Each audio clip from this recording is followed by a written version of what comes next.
Esta noche, mientras el mundo descansa y tu mente busca la quietud, te invito a emprender el viaje más extraordinario que existe, recorrer toda la Biblia en una sola experiencia de descanso. Imagina por un momento la posibilidad de que, mientras tu cuerpo se relaja y tu espíritu encuentra paz, puedas descubrir las conexiones más profundas que unen cada página de las Escrituras, desde el primer, en el principio, hasta el último, amén, del Apocalipsis. ¿Alguna vez te has preguntado si es posible comprender la historia más grande jamás contada en toda su magnificencia? Durante las próximas horas, mientras tu mente se aleja del ruido del día y encuentra refugio en estas palabras sagradas, descubrirás que cada libro, cada profecía, cada parábola y cada promesa forman parte de una sinfonía divina perfectamente orquestada. La Biblia no es simplemente una colección de relatos antiguos, es la revelación progresiva del corazón de Dios hacia la humanidad. Un tapiz de amor tejido con hilos de oro a través de los siglos. Respira profundamente y deja que tu corazón se prepare para este encuentro íntimo con la palabra de Dios. En cada capítulo que exploraremos juntos, encontrarás no solo información, sino transformación. No solo conocimiento, sino la presencia misma del Creador, susurrando verdades eternas a tu alma cansada. Cada historia que escucharás esta noche ha sido diseñada para traerte no solo comprensión, sino paz profunda y esperanza renovada. Si este viaje toca tu corazón de la manera que espero, te invito a unirte a nuestra comunidad en Evangelio y Esperanza, donde cada día continuamos explorando las riquezas insondables de las Escrituras juntos. Pero por ahora, simplemente descansa. Suelta las preocupaciones del día y permite que estas verdades antiguas, pero eternamente frescas, te guíen hacia el descanso más reparador. En el principio creó Dios los cielos y la tierra. Estas palabras, tan familiares para muchos de nosotros, contienen dentro de sí secretos que han permanecido ocultos durante milenios, esperando ser descubiertos por corazones que buscan la verdad más profunda. Esta noche, mientras tu mente se aquieta y tu espíritu se abre a la revelación divina, descubrirás que incluso en la primera palabra de la Biblia, Dios ya estaba susurrando el nombre de su Hijo. La palabra hebrea, Bereshit, traducida como en el principio, contiene dentro de su estructura las letras que forman Brit Esh, el pacto de fuego. ¿No es extraordinario pensar que desde la primera palabra de las Escrituras, Dios ya estaba anticipando el nuevo pacto que establecería a través del fuego del Espíritu Santo? Cada letra hebrea de esta palabra fundacional apunta hacia la persona de Cristo, como si el Padre Celestial no pudiera contener su gozo al pensar en la redención que vendría. Imagina por un momento la escena de la creación. El Espíritu de Dios se movía sobre la faz de las aguas, y cuando el Padre dijo, «Sea la luz», esas palabras no fueron simplemente un decreto creativo, fueron la primera revelación de Cristo, porque Él es la luz verdadera que alumbra a todo hombre que viene a este mundo. Cada rayo de luz que iluminó aquel primer día era un anticipo del día en que la luz del mundo caminaría entre nosotros. Piensa en la tranquila maravilla de esos primeros días de la creación. Cada acto creativo de Dios era bueno, pero había algo más profundo happening. Con cada «y vio Dios que era bueno», el Creador estaba preparando un hogar para la humanidad, pero también estaba escribiendo en el mismo ADN de la creación las promesas de restauración que vendrían cuando esa creación fuera manchada por el pecado. El árbol de la vida en el jardín del Edén no era simplemente un árbol, era un símbolo profético de la cruz donde el verdadero árbol de la vida sería colgado. Las hojas de aquel árbol eran para la sanidad de las naciones, una promesa susurrada en el amanecer de la historia sobre las hojas del árbol de la vida que Juan vería en su visión del cielo nuevo y la tierra nueva, cuando Dios formó al hombre del polvo de la tierra y sopló en su nariz aliento de vida. Ese aliento sagrado contenía algo más que oxígeno. Era el Espíritu mismo de Dios, anticipando el día en que Cristo soplarían sobre sus discípulos diciendo: «Recibid el Espíritu Santo». Adán fue creado no solo como el primer hombre, sino como una sombra del postrer Adán que vendría a deshacer todo el daño que el primer Adán causaría. Eva, formada de la costilla de Adán mientras él dormía, prefigura a la Iglesia, formada del costado herido de Cristo mientras él dormía el sueño de la muerte en la cruz. Cada detalle de la creación de la mujer apunta hacia el misterio de Cristo y su Iglesia. El amor que Adán sintió por Eva, «Esta es hueso de mis huesos y carne de mi carne», es apenas un eco del amor infinito que Cristo siente por su esposa. Pero entonces vino la caída y con ella las promesas más hermosas jamás pronunciadas. Cuando la serpiente tentó a Eva, cuando Adán eligió desobedecer, cuando ambos se escondieron de la presencia de Dios, el corazón del Padre no se llenó de ira solamente, sino de un amor redentor que ya tenía preparada la solución desde antes de la fundación del mundo. La primera promesa mesiánica no se hizo esperar. «Pondré enemistad entre ti y la mujer, y entre tu simiente y la simiente suya. Esta te herirá en la cabeza, y tú le herirás en el calcañar». En estas palabras aparentemente simples, Dios estaba revelando todo el plan de redención. La simiente de la mujer, Cristo, sería herido en el calcañar en la cruz, pero con esa herida aplastaría la cabeza de la serpiente para siempre. Las túnicas de pieles con que Dios vistió a Adán y Eva fueron el primer sacrificio por el pecado, el primer derramamiento de sangre inocente para cubrir la desnudez del pecado. Cada animal que murió para proveer esas túnicas profetizaba sobre el Cordero de Dios que sería sacrificado por los pecados del mundo. La gracia de Dios ya estaba obrando, cubriendo el pecado antes de que la ley fuera dada, antes de que los sacrificios del templo fueran instituidos. Cuando Caín y Abel trajeron sus ofrendas, la diferencia no estaba solo en lo que ofrecieron, sino en la fe con que lo hicieron. Abel ofreció de los primogénitos de sus ovejas, derramando sangre en anticipación del sacrificio perfecto que vendría. Su ofrenda fue aceptada porque apuntaba hacia Cristo. Caín ofreció del fruto de la tierra, el trabajo de sus manos, prefigurando a todos aquellos que intentan acercarse a Dios por sus propias obras en lugar de por la sangre del Cordero. El asesinato de Abel por parte de Caín fue la primera manifestación del conflicto entre la simiente de la serpiente y la simiente de la mujer. Pero incluso en ese momento oscuro, la misericordia de Dios brilló cuando puso una señal sobre Caín para que nadie lo matara. La justicia de Dios demanda pago por el pecado, pero su misericordia siempre busca redimir incluso a los más perdidos.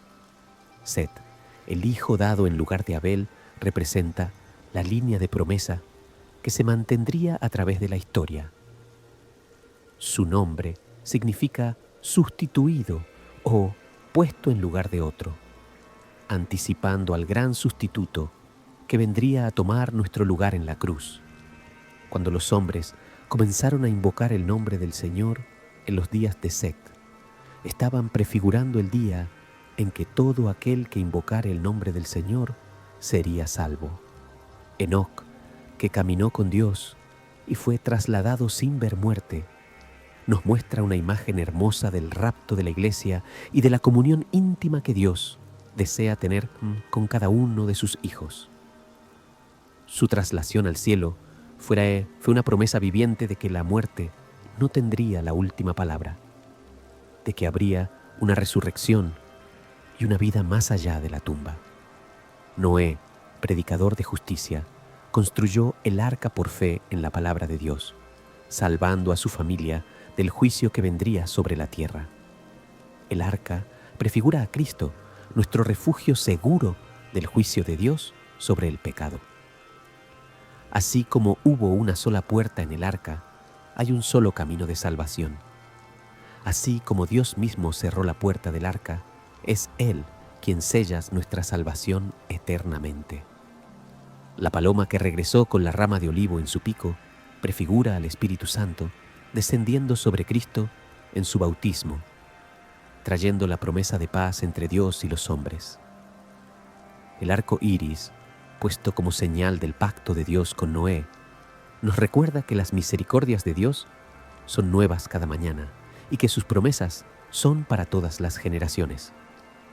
La Torre de Babel representa el intento del hombre de llegar a Dios por sus propios esfuerzos, de crear su propio nombre y su propia gloria. Pero Dios confundió las lenguas, mostrando que ningún esfuerzo humano puede alcanzar el cielo. Solo por gracia, solo por fe, solo por Cristo podemos ser reconciliados con el Padre.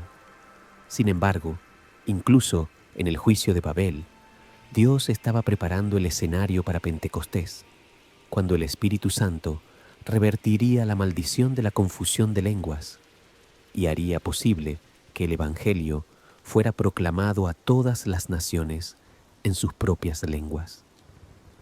Cada genealogía de Génesis no es simplemente una lista de nombres, es una cadena de promesa, un hilo dorado que conecta la simiente prometida a través de las generaciones hasta llegar a Cristo. Cada nombre susurra esperanza. Cada generación lleva consigo la promesa mesiánica más cerca de su cumplimiento. Mientras meditas en estas verdades profundas esta noche, descansa en la certeza de que el mismo Dios que plantó estas promesas en el jardín del Edén es el Dios que las cumplió completamente en Cristo Jesús. Desde el principio de los tiempos, tu nombre estaba en el corazón de Dios. Tu salvación estaba en sus planes. Tu redención era parte de su diseño perfecto. Deja que la suave cadencia de esta revelación calme tu espíritu. En cada palabra de Génesis, en cada historia de los patriarcas, Dios estaba escribiendo tu historia de amor. El mismo poder que habló la luz a la existencia es el poder que ha colado vida nueva a tu corazón. Descansa en esa gracia inmensurable esta noche. Hay algo profundamente conmovedor en el llamado que Dios hizo a Abraham una noche estrellada en Ur de los Caldeos. Vete de tu tierra y de tu parentela y de la casa de tu padre a la tierra que te mostraré. Estas palabras no fueron simplemente una invitación geográfica, fueron el primer eco claro de la gran comisión que Cristo daría a sus discípulos miles de años después.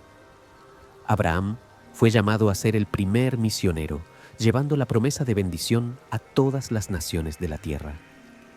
Imagina por un momento la fe extraordinaria que requirió ese primer paso. Abraham no tenía mapas detallados, no conocía el destino final, no tenía garantías humanas de seguridad. Solo tenía la palabra de un Dios que le prometía hacer de él una gran nación y bendecir a todas las familias de la tierra a través de su descendencia. En esa promesa, susurrada bajo las estrellas de Mesopotamia, Dios ya estaba revelando que Cristo vendría a través del linaje de Abraham para bendecir a toda la humanidad. Cuando Abraham llegó a la tierra prometida y construyó altares al Señor, cada piedra que colocaba profetizaba sobre el altar definitivo donde el Cordero de Dios sería ofrecido por los pecados del mundo. Sus sacrificios no eran meramente rituales, eran actos de fe que apuntaban hacia el sacrificio perfecto que vendría. Cada animal que ofrecía sobre esos altares Era una confesión de fe de que Dios proveería el cordero para el holocausto. La historia de Isaac, el hijo de la promesa, es quizás una de las prefiguraciones más hermosas de Cristo en todo el Antiguo Testamento. Cuando Dios le pidió a Abraham que ofreciera a Isaac en holocausto, no estaba probando simplemente la obediencia del patriarca. Estaba pintando un cuadro profético de lo que él mismo haría con su hijo unigénito. Isaac, cargando la leña para su propio sacrificio, prefigura a Cristo cargando su cruz hacia el Gólgota. Piensa en la tranquila confianza de Isaac mientras subía al monte Moriah con su padre. Cuando preguntó, ¿dónde está el cordero para el holocausto?, Abraham respondió con palabras proféticamente cargadas. Dios se proveerá de cordero para el holocausto, hijo mío. 2000 años después, Juan el Bautista señalaría a Jesús exclamando, «He aquí el Cordero de Dios, que quita el pecado del mundo». Dios proveyó el cordero, tal como Abraham profetizó en fe. El carnero trabado en el zarzal por sus cuernos, ofrecido en lugar de Isaac, nos habla del principio de sustitución que está en el corazón mismo del Evangelio. Así como Isaac fue liberado de la muerte por el sacrificio del carnero, nosotros somos liberados de la muerte eterna por el sacrificio de Cristo.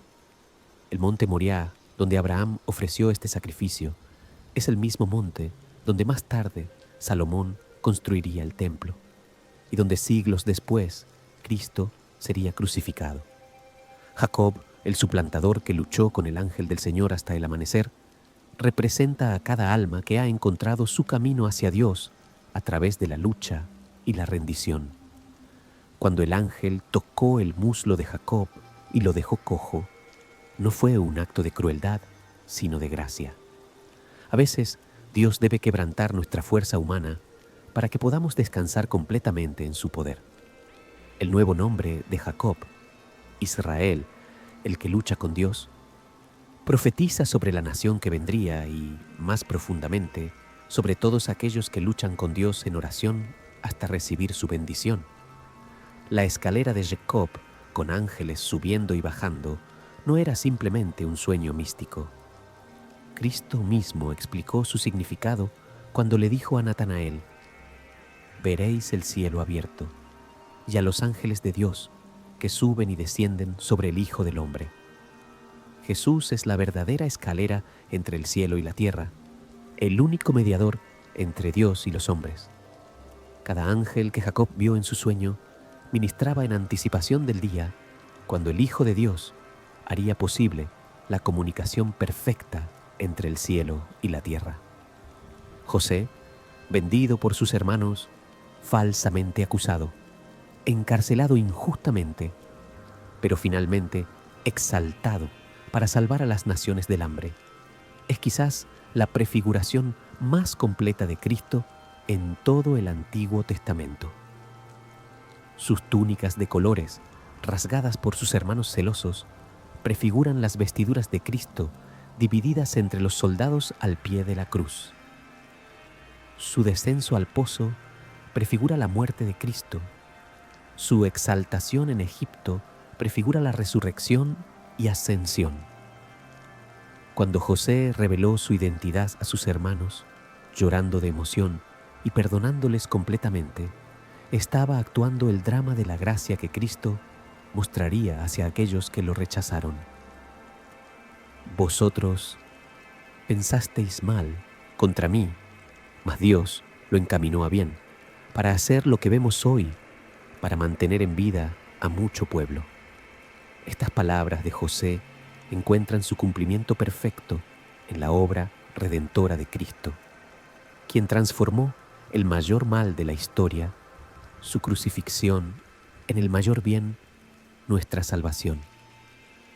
La mudanza de la familia de Jacob a Egipto no fue simplemente una migración por causa del hambre. Fue el cumplimiento de la profecía dada a Abraham de que su descendencia sería forastera en tierra ajena por 400 años. Pero incluso en esa aparente desgracia, Dios estaba obrando su propósito perfecto. En Egipto, los hijos de Israel se multiplicarían hasta convertirse en una gran nación, preparándose para el éxodo que prefiguraría la liberación definitiva que Cristo traería a toda la humanidad. Los años de esclavitud en Egipto representan la esclavitud del pecado en la que toda la humanidad se encuentra. Faraón, el opresor cruel, prefigura a Satanás, el príncipe de este mundo, que mantiene cautivos a los hijos de los hombres. Pero así como Dios levantó un libertador para su pueblo en Egipto, levantó al libertador perfecto en Cristo Jesús. Moisés, salvado de las aguas siendo un bebé, escondido en una canasta de juncos, prefigura a Cristo, quien también fue preservado milagrosamente de la masacre de los inocentes ordenada por Herodes. El nombre Moisés significa sacado de las aguas, anticipando al que sería sacado de las aguas de la muerte para nuestra salvación. La decisión de Moisés de renunciar a los tesoros de Egipto y identificarse con el pueblo afligido de Dios prefigura la decisión de Cristo de renunciar a su gloria celestial e identificarse con la humanidad caída. La zarza ardiente que no se consumía era una teofanía, una manifestación visible del Dios invisible. El fuego representa la santidad de Dios, pero el hecho de que la zarza no se consumiera profetiza sobre la encarnación, como la humanidad de Cristo pudo contener la plenitud de la divinidad sin ser destruida.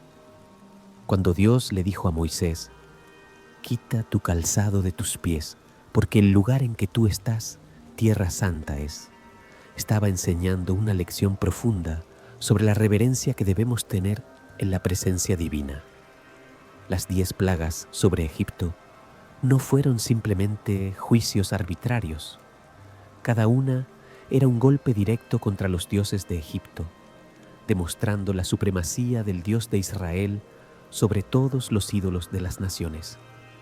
La plaga de sangre humilló al dios río Nilo. La plaga de ranas humilló a la diosa rana Heket.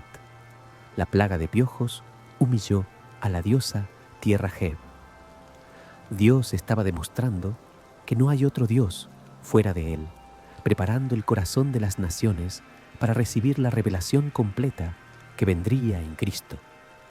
Pero la 10ª plaga, la muerte de los primogénitos, nos introduce al concepto más sagrado del Antiguo Testamento: la Pascua. Imagina la tensión en cada hogar israelita esa noche fatídica. El cordero, sin mancha, había sido seleccionado, sacrificado y su sangre aplicada a los dinteles y postes de las puertas. No era suficiente que el cordero fuera perfecto, no era suficiente que fuera sacrificado.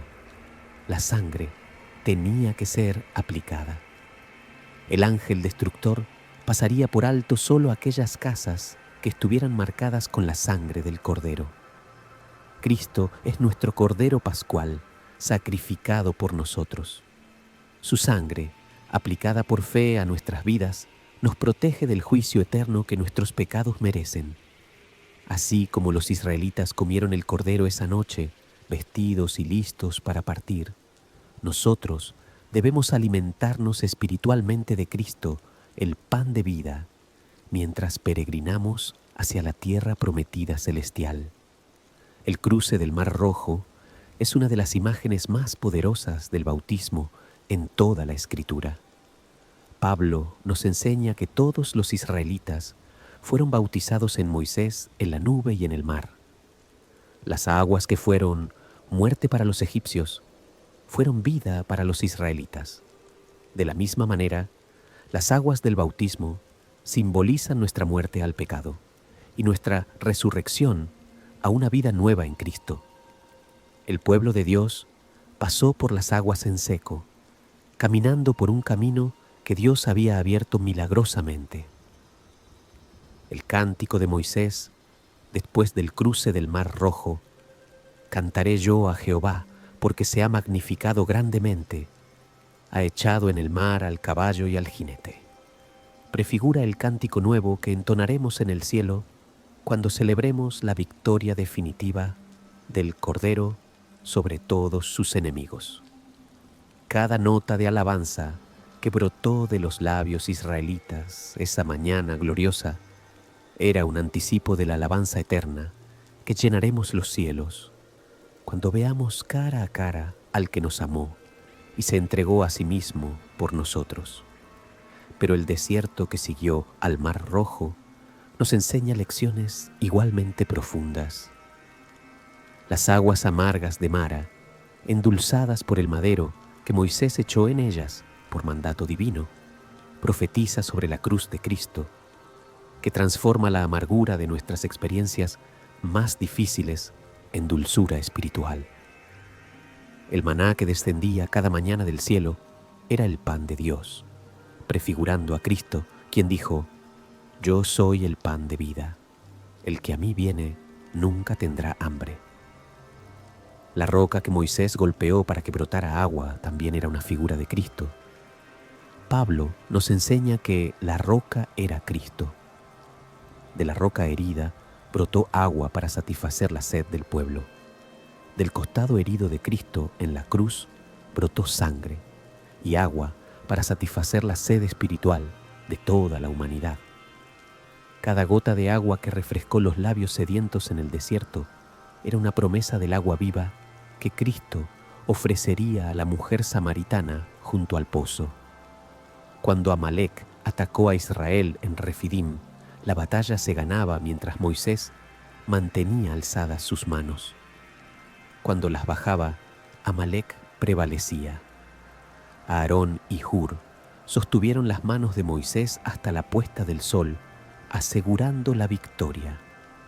Esta escena prefigura la intercesión continua de Cristo a la diestra del Padre, sosteniendo con sus manos alzadas nuestra victoria sobre el enemigo de nuestras almas. La entrega de la ley en el monte Sinaí fue acompañada de truenos, relámpagos, densas nubes y el sonido penetrante de la bocina. El pueblo temblaba ante la manifestación de la santidad divina. Pero esa ley, santa y perfecta como era, no podía salvar, solo podía condenar. Era un ayo para llevarnos a Cristo, mostrándonos nuestra necesidad desesperada de un Salvador que cumpliera en nuestro lugar todas las demandas justas de la ley. El tabernáculo que Dios mandó construir en el desierto era una sombra de las cosas celestiales, una representación física de verdades espirituales profundas. Cada cortina, cada utensilio, cada ritual apuntaba hacia Cristo y su obra redentora. El velo que separaba el lugar santo del lugar santísimo prefigura la carne de Cristo, que fue rasgada para abrirnos camino nuevo y vivo hacia la presencia del Padre. Mientras descansas en estas verdades esta noche, medita en el amor paciente de Dios que guió a su pueblo a través del desierto durante 40 años. Cada día les proveyó maná, cada noche los cubrió con su nube, cada momento estuvo presente con ellos. Ese mismo amor te acompaña en tu jornada espiritual, proveyendo todo lo que necesitas, protegiéndote en las noches oscuras del alma, manifestándose presente incluso cuando no lo puedes sentir. El Dios de Abraham, Isaac y Jacob es tu Dios. Las promesas que hizo a los patriarcas se han cumplido en Cristo y son tuyas por fe. Descansa en la seguridad de su fidelidad inmutable esta noche. Hay una belleza casi indescriptible en la perfección de la ley de Dios, una armonía divina que se revela cuando comprendemos que cada mandamiento, cada ritual, cada ceremonia del Antiguo Testamento era una carta de amor escrita con la tinta de la profecía, dirigida a nuestros corazones hambrientos de salvación. Esta noche, mientras tu espíritu encuentra descanso en estas verdades sagradas, descubrirás que la ley no fue dada para condenarnos, sino para conducirnos gentilmente hacia los brazos del Salvador. Los 10 mandamientos, grabados por el dedo mismo de Dios en tablas de piedra, no eran simplemente reglas morales para una sociedad antigua. Eran un espejo divino que reflejaba la santidad perfecta de Dios y al mismo tiempo revelaban la condición desesperada del corazón humano. Cuando Dios dijo, «No tendrás dioses ajenos delante de mí», estaba anticipando el día en que Cristo declararía, «Yo soy el camino, la verdad y la vida. Nadie viene al Padre sino por mí». El primer mandamiento apunta hacia la exclusividad de Cristo como único mediador entre Dios y los hombres. Imagina por un momento la escena en el monte Sinaí cuando Dios entregó estos mandamientos. Los truenos rugían, los relámpagos centelleaban y la montaña humeaba como un horno. El pueblo temblaba de terror ante la manifestación de la santidad divina. Pero esa demostración aterradora de la justicia de Dios tenía un propósito redentor: mostrar a la humanidad que ningún esfuerzo humano podría jamás alcanzar el estándar perfecto que Dios requiere. La ley vino no para salvarnos, sino para mostrarnos nuestra necesidad desesperada de un Salvador. Pablo nos enseña que la ley fue nuestro ayo para llevarnos a Cristo. Como un pedagogo griego que acompañaba al niño hasta la escuela y lo entregaba al maestro, la ley nos acompaña hasta mostrar nuestra incapacidad total de cumplir las demandas divinas. Y entonces nos entrega a Cristo, quien cumplió perfectamente todo lo que la ley requiere. Cada «no matarás» susurra el nombre del príncipe de paz.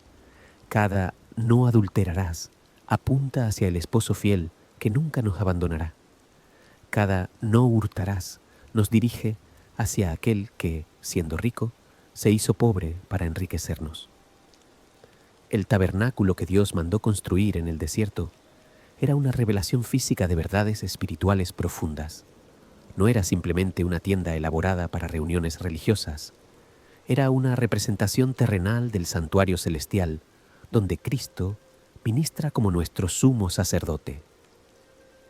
Cada medida había sido divinamente especificada, cada material cuidadosamente elegido, cada color simbólicamente significativo.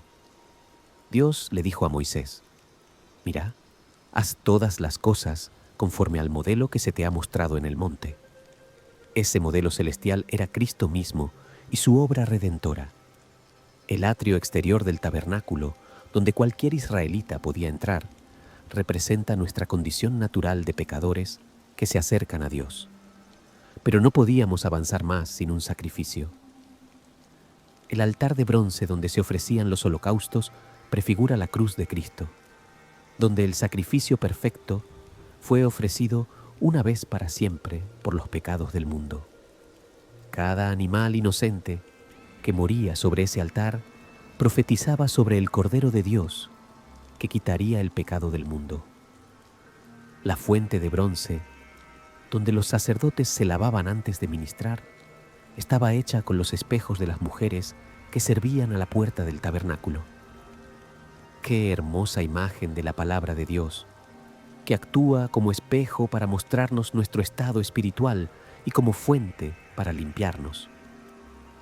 Cristo nos limpia por el lavamiento del agua por la palabra, santificándonos y purificándonos para presentarnos a sí mismo como una iglesia gloriosa, sin mancha ni arruga.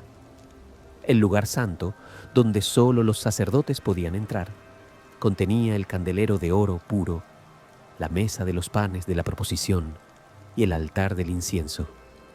Cada uno de estos muebles sagrados apuntaba hacia Cristo. Él es la luz del mundo, representada por el candelero que nunca se apagaba. Él es el pan de vida, simbolizado por los 12 panes que representaban a las 12 tribus y que eran renovados constantemente. Él es nuestro intercesor, prefigurado por el incienso aromático que subía continuamente delante de Dios. Pero el lugar más sagrado de todos era el lugar santísimo, separado del lugar santo por un velo grueso y hermoso. Solo el sumo sacerdote podía entrar allí, y únicamente una vez al año, en el día de la expiación, llevando sangre para hacer expiación por los pecados del pueblo. Allí estaba el arca del pacto, el trono de la gracia, donde la gloria de Dios habitaba entre los querubines. Cuando Cristo murió en la cruz, ese velo se rasgó de arriba abajo, abriendo para nosotros un camino nuevo y vivo hacia la presencia misma de Dios. El arca del pacto era quizás el mueble más sagrado y simbólico del tabernáculo. Hecha de madera de acacia cubierta de oro puro por dentro y por fuera, representaba la naturaleza humana y divina de Cristo. La madera incorruptible de acacia simbolizaba su humanidad sin pecado. El oro puro representaba su divinidad perfecta. Dentro del arca se guardaban las tablas de la ley, una vasija de maná y la vara de Aarón que reverdeció. Cada elemento apuntando hacia Cristo, quien es la encarnación de la ley, el pan del cielo, y el Rey ungido que resucitó de los muertos. La propiciación, la tapa de oro puro del arca, era donde la sangre era rociada en el día de la expiación. Era literalmente el lugar donde la ira de Dios contra el pecado se encontraba con su misericordia, donde la justicia y la paz se besaban. Cristo es nuestra propiciación, el lugar donde la ira santa de Dios contra nuestros pecados fue satisfecha completamente, permitiendo que su misericordia fluyera hacia nosotros sin comprometer su justicia. Los sacrificios del Antiguo Testamento, holocaustos, ofrendas de paz, ofrendas por el pecado, ofrendas por la culpa, todos prefiguraban diferentes aspectos del único sacrificio perfecto de Cristo. El holocausto, quemado completamente sobre el altar, representaba la entrega total de Cristo al Padre. La ofrenda de paz, de la cual el oferente participaba comiendo con gozo, prefigura nuestra comunión con Dios a través de Cristo. Las ofrendas por el pecado y por la culpa apuntaban directamente hacia Cristo, llevando nuestros pecados en su cuerpo sobre el madero. El día de la expiación era el día más solemne del calendario judío, cuando el sumo sacerdote entraba al lugar santísimo para hacer expiación por todo el pueblo. Los dos machos cabríos seleccionados para este día representan dos aspectos de la obra de Cristo. El macho cabrío, sacrificado, representa su muerte por nuestros pecados. El macho cabrío emisario, enviado al desierto cargando simbólicamente los pecados del pueblo, representa a Cristo llevando nuestros pecados lejos de nosotros, tan lejos como está el oriente del occidente. Las fiestas solemnes de Israel eran ensayos proféticos de la obra redentora que Cristo realizaría. La Pascua prefigura su muerte como el Cordero de Dios. La fiesta de los panes sin levadura representa la vida sin pecado que debemos vivir después de ser salvos. La fiesta de las primicias apunta hacia su resurrección, como las primicias de los que durmieron. Pentecostés prefigura la venida del Espíritu Santo. La fiesta de las trompetas anuncia su segunda venida. El día de la expiación representa el juicio final, y la fiesta de los tabernáculos simboliza el reino milenial cuando Cristo habitará entre su pueblo. El sacerdocio levítico, con todos sus rituales y ceremonias, era una sombra del sacerdocio perfecto de Cristo. Cada lavamiento, cada vestidura, cada gesto ceremonial apuntaba hacia aquel que sería nuestro sumo sacerdote perfecto. Las vestiduras del sumo sacerdote, el efod con sus piedras preciosas grabadas con los nombres de las tribus, el pectoral del juicio, la mitra con la lámina de oro que decía Santidad a Jehová, todo prefiguraba a Cristo llevando nuestros nombres grabados en su corazón ante el Padre, intercediendo por nosotros con santidad perfecta. El aceite de la santa unción, con su mezcla específica de especias aromáticas, representa al Espíritu Santo que ungió a Cristo para su ministerio. Cada gota de ese aceite sagrado, derramada sobre los sacerdotes y los utensilios del tabernáculo, profetizaba sobre la unción del Espíritu Santo que vendría sobre el Mesías y, a través de él, sobre todos los creyentes. Somos reyes y sacerdotes para Dios por la unción que hemos recibido del Santo. Las ciudades de refugio establecidas en la tierra prometida nos hablan del refugio que encontramos en Cristo. El homicida involuntario podía huir a una de estas ciudades y estar seguro mientras permaneciera dentro de sus límites. De la misma manera, todos somos culpables de la muerte del Hijo de Dios. Nuestros pecados clavaron los clavos en sus manos, pero podemos encontrar refugio seguro en Él.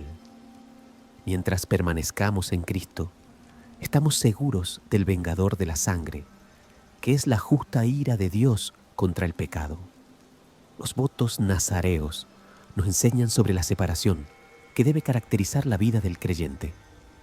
El nazareo se abstenía de vino, no se cortaba el cabello y evitaba la contaminación ceremonial. Cristo fue el nazareo perfecto, separado de los pecadores, sin mancha, santo e inocente. Su vida de separación total para Dios nos inspira a vivir vidas consagradas, apartadas del mundo para servicio divino. Cada ley ceremonial, cada regulación dietética, cada prescripción de pureza ritual tenía un propósito pedagógico: enseñar al pueblo de Dios la diferencia entre lo santo y lo profano, entre lo limpio y lo inmundo. Estas distinciones físicas apuntaban hacia realidades espirituales profundas. La verdadera pureza no se encuentra en rituales externos, sino en el corazón limpiado por la sangre de Cristo y renovado por el Espíritu Santo. La ley fue santa, justa y buena, pero no pudo dar vida. Solo podía mostrar el pecado y condenarlo. Pero cada condenación de la ley era simultáneamente una invitación a buscar la gracia que vendría en Cristo. Cada maldito todo aquel que no permaneciere en todas las cosas escritas en el libro de la ley para hacerlas, era seguido por la promesa implícita de uno que sí permanecería en todas las cosas de la ley y llevaría la maldición en lugar de aquellos que creyeran en él.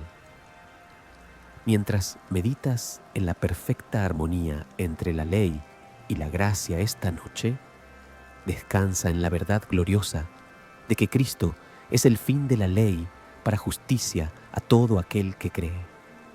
Él cumplió en tu lugar cada demanda justa de la ley. Su obediencia perfecta es acreditada a tu cuenta por fe. La justicia que la ley demandaba, pero que tú nunca podrías producir, Cristo la proveyó abundantemente. Deja que tu corazón se llene de gratitud por este intercambio divino. Tus pecados puestos sobre Cristo, su justicia puesta sobre ti. Descansa en la seguridad de que no hay condenación para los que están en Cristo Jesús, porque la ley del Espíritu de vida en Cristo Jesús te ha librado de la ley del pecado y de la muerte. En la quietud de esta noche, mientras tu espíritu se aquieta para recibir las verdades más profundas de las Escrituras, te invito a escuchar las voces más extraordinarias que han resonado a través de los siglos, las voces de los profetas.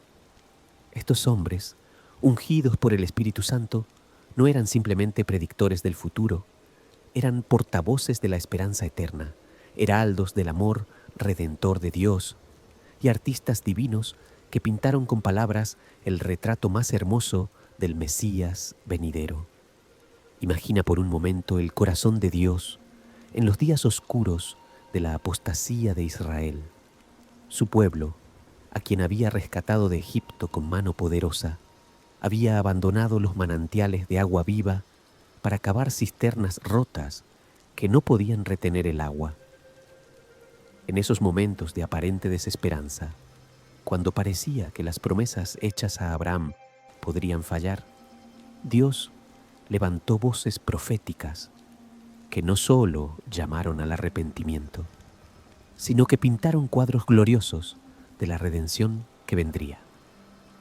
Isaías, el príncipe de los profetas, comenzó su ministerio con una visión que cambiaría para siempre su comprensión de la santidad divina. En el año que murió el rey Usías, vio al Señor sentado sobre un trono alto y sublime, y sus faldas llenaban el templo. Los serafines clamaban el uno al otro: Santo, santo, santo, Jehová de los ejércitos, toda la tierra está llena de su gloria. Esta visión de la santidad trina de Dios, el triple santo, apuntando hacia la Trinidad, preparó el corazón de Isaías para recibir las revelaciones más claras sobre el Mesías en todo el Antiguo Testamento. Cuando Isaías clamó: ¡ay de mí, que soy muerto! Porque siendo hombre inmundo de labios y habitando en medio de pueblo que tiene labios inmundos, han visto mis ojos al Rey, Jehová de los ejércitos. Estaba experimentando lo que todo corazón humano experimenta al encontrarse verdaderamente con la santidad de Dios. Pero entonces uno de los serafines voló hacia él con un carbón encendido del altar, tocó su boca y declaró: He aquí que esto tocó tus labios, y es quitada tu culpa, y limpio tu pecado.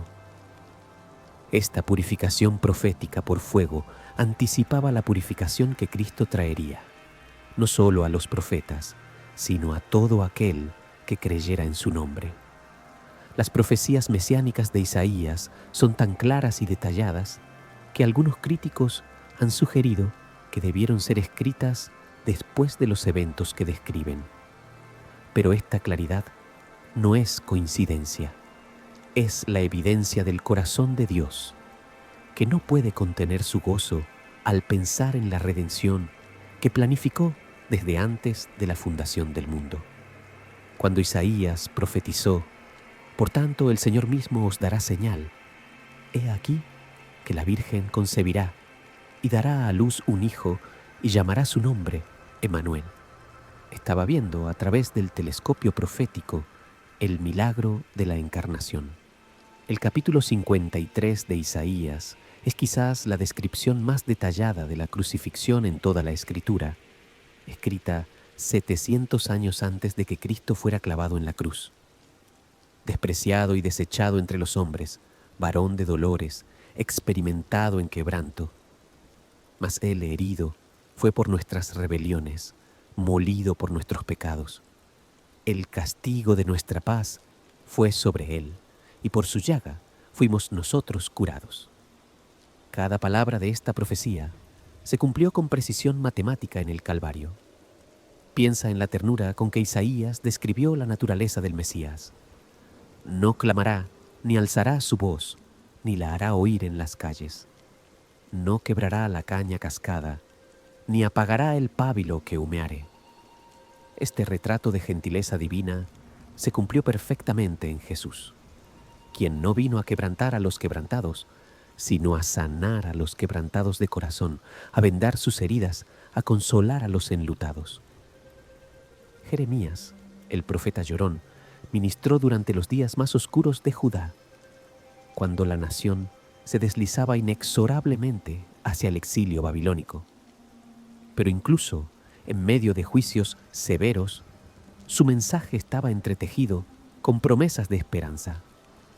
La nueva pacto que profetizó: Pondré mi ley en su mente y la escribiré en su corazón, y yo seré a ellos por Dios, y ellos me serán por pueblo. Encontró su cumplimiento en la obra de Cristo, quien estableció el nuevo pacto con su propia sangre. Las lágrimas de Jeremías por Jerusalén prefiguran las lágrimas que Cristo derramaría sobre la misma ciudad siglos después. Cuando Jesús lloró sobre Jerusalén diciendo: Jerusalén, Jerusalén, que matas a los profetas y apedreas a los que te son enviados. ¿Cuántas veces quise juntar tus hijos como la gallina junta sus polluelos debajo de las alas y no quisiste? Estaba haciendo eco del corazón quebrantado de Jeremías, que había llorado por la misma ciudad rebelde. Ezequiel, profetizando desde el exilio en Babilonia, recibió visiones tan extraordinarias que sus descripciones desafían la imaginación humana. Su visión de los 4 seres vivientes, con rostros de hombre, león, buey y águila, prefigura los 4 aspectos del ministerio de Cristo presentados en los 4 evangelios: su humanidad en Lucas, su realeza en Mateo, su servicio en Marcos y su divinidad en Juan. Cada criatura viviente alrededor del trono de Dios cantaba las glorias del Cordero que habría de venir. La visión del valle de los huesos secos que Ezequiel recibió no era simplemente sobre la restauración nacional de Israel, sino una profecía sobre la resurrección espiritual que Cristo traería. Cuando los huesos secos se juntaron hueso con hueso, vinieron tendones sobre ellos, y subió la carne, y fueron cubiertos de piel. Pero no había espíritu en ellos hasta que el aliento de Dios entró en ellos. Esta secuencia profética se cumple cada vez que un alma muerta en pecados es vivificada por el Espíritu de Cristo. Daniel, estadista y profeta en el exilio, recibió las profecías cronológicas más precisas sobre la venida del Mesías. Su profecía de las 70 semanas proporcionó el cronograma exacto para la primera venida de Cristo. Sabe, pues, y entiende que desde la salida de la orden para restaurar y edificar a Jerusalén hasta el Mesías príncipe, habrá 7 semanas y 62 semanas. Esta profecía se cumplió con exactitud cuando Jesús entró triunfalmente en Jerusalén, exactamente 483 años después del decreto de Artajerjes para reconstruir la ciudad. La visión de Daniel del Hijo del Hombre, que se acercó al anciano de días y recibió dominio, gloria y reino, para que todos los pueblos, naciones y lenguas le sirvieran, encuentra su cumplimiento en Cristo, quien se aplicó a sí mismo el título Hijo del Hombre más que cualquier otro. Su dominio es dominio eterno que nunca pasará, y su reino, uno que no será destruido. Oseas, llamado a vivir una parábola profética al casarse con Gomer, la ramera, experimentó en carne propia el dolor del corazón de Dios por un pueblo adúltero. Su amor perseverante por su esposa infiel, comprándola de nuevo de la esclavitud y restaurándola a la relación matrimonial, prefigura el amor redentor de Cristo por su iglesia. Aunque éramos infieles, Él permaneció fiel. Aunque éramos adúlteros espirituales, Él pagó el precio para comprarnos de nuevo y hacernos su esposa sin mancha. Joel profetizó sobre el derramamiento del Espíritu Santo en los últimos días. Y después de esto, derramaré mi espíritu sobre toda carne, y profetizarán vuestros hijos y vuestras hijas. Vuestros ancianos soñarán sueños, y vuestros jóvenes verán visiones. Pedro citó esta profecía en el día de Pentecostés, declarando que lo que estaban presenciando era el cumplimiento de la palabra profética. La lluvia del Espíritu Santo que Joel anunció comenzó a caer en el aposento alto y continúa cayendo sobre todo aquel que cree. Amós, el pastor convertido en profeta, clamó por justicia social, pero también profetizó sobre la restauración. En aquel día, yo levantaré el tabernáculo caído de David, y cerraré sus portillos y levantaré sus ruinas, y lo edificaré como en el tiempo pasado. Santiago citó esta profecía en el Concilio de Jerusalén para explicar cómo los gentiles estaban siendo injertados en el pueblo de Dios a través de la fe en Cristo. Abdías, aunque profetizó juicio sobre Edom, terminó con una nota de esperanza.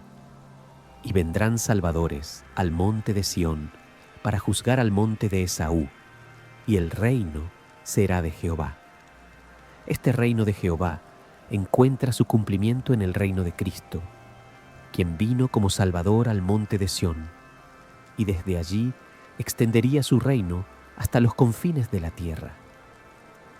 Jonás mismo se convirtió en una profecía viviente de la muerte y resurrección de Cristo.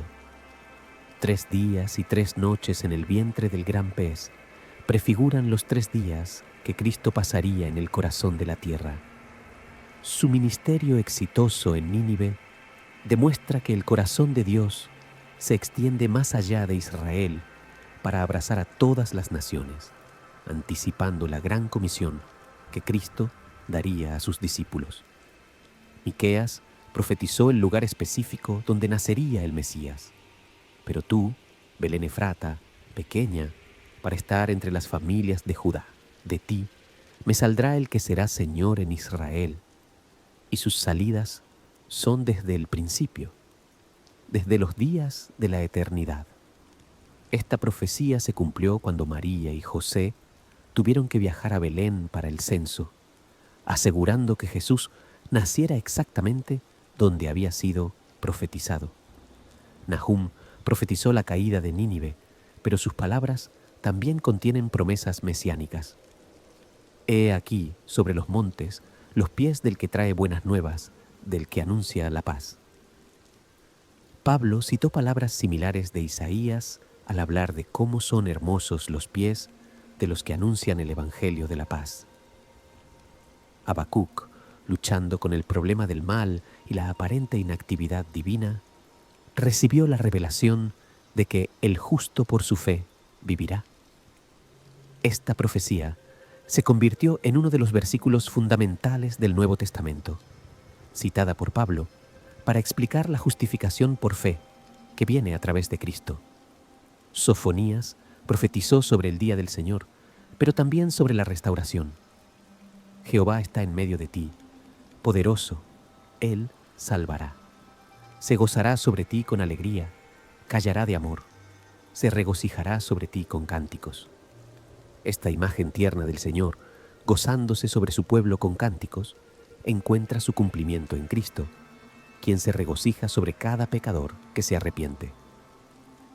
Ageo animó al pueblo a reconstruir el templo con la promesa de que la gloria postrera de esta casa será mayor que la primera. Esta promesa se cumplió cuando Cristo mismo, la gloria de Dios encarnada, caminó por los atrios del segundo templo. La presencia del Mesías hizo que la gloria del segundo templo superara la del templo de Salomón. Zacarías recibió las visiones más detalladas sobre la primera y segunda venidas de Cristo.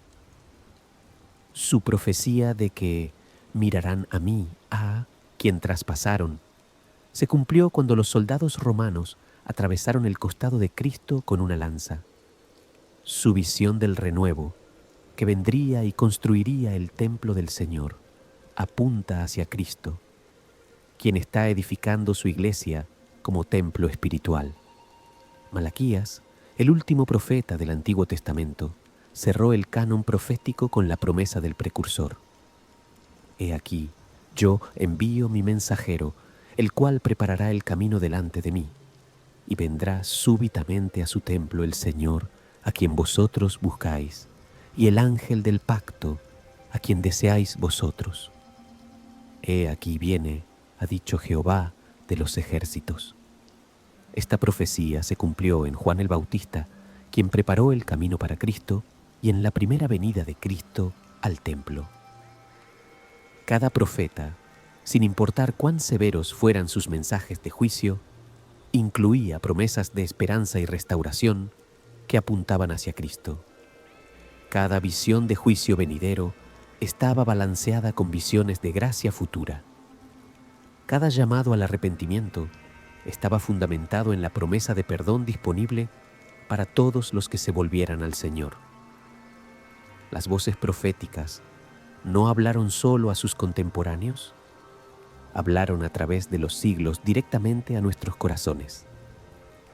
Cada promesa mesiánica que pronunciaron es una promesa personal para ti que has puesto tu fe en Cristo.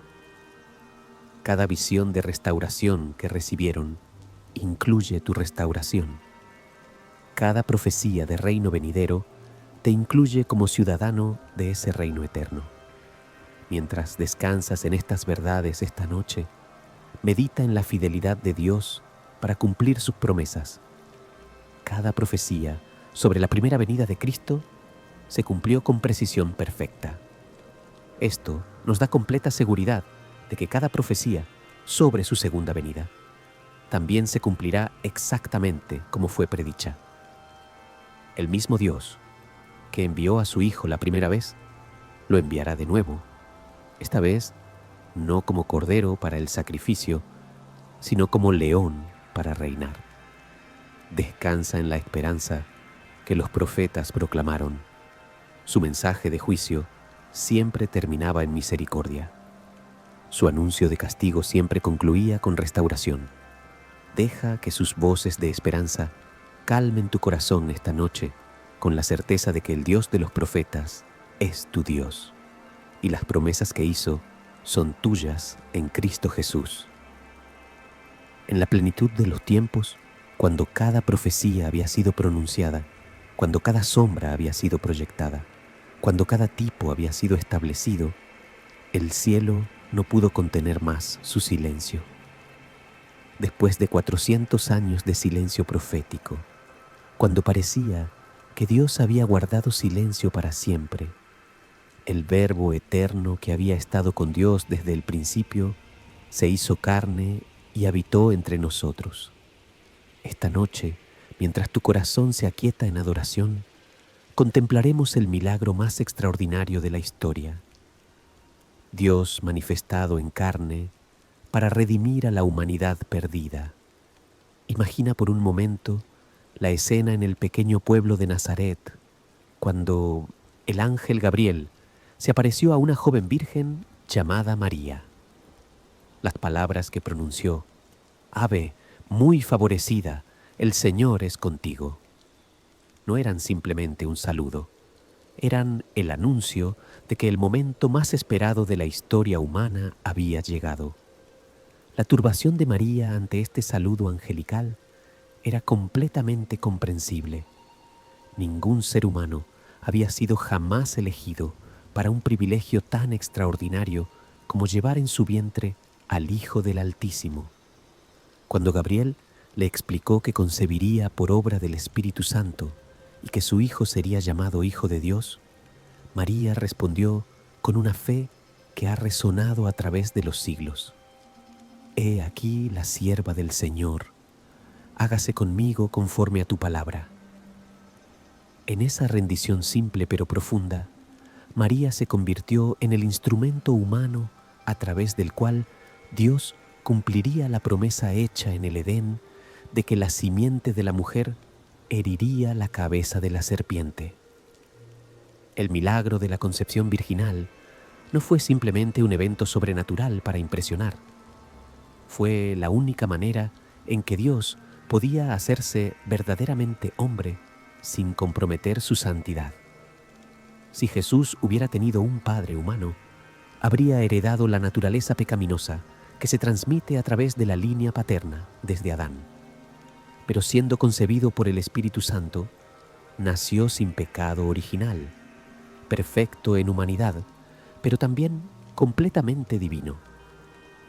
José, el carpintero justo, enfrentó la crisis más difícil de su vida cuando descubrió que María estaba embarazada. Su primer impulso fue dejarla secretamente para no exponerla a la vergüenza pública, revelando la nobleza de su carácter. Pero cuando el ángel se le apareció en sueños diciéndole: «José, hijo de David, no temas recibir a María tu mujer, porque lo que en ella es engendrado del Espíritu Santo es», su obediencia inmediata demostró una fe tan grande como la de María. Al darle el nombre Jesús, porque Él salvará a su pueblo de sus pecados, José se convirtió en el guardián terrenal del Salvador del mundo. El viaje a Belén para el censo de Augusto César no fue casualidad. Fue la mano providencial de Dios moviendo los corazones de los reyes para cumplir la profecía de Miqueas de que el Mesías nacería en Belén. María, en los últimos días de su embarazo, tuvo que hacer ese viaje difícil montada en un asno, sin saber que cada paso la acercaba al cumplimiento de las promesas eternas de Dios. La noche del nacimiento de Cristo, el cielo y la tierra se encontraron en un pequeño establo en Belén.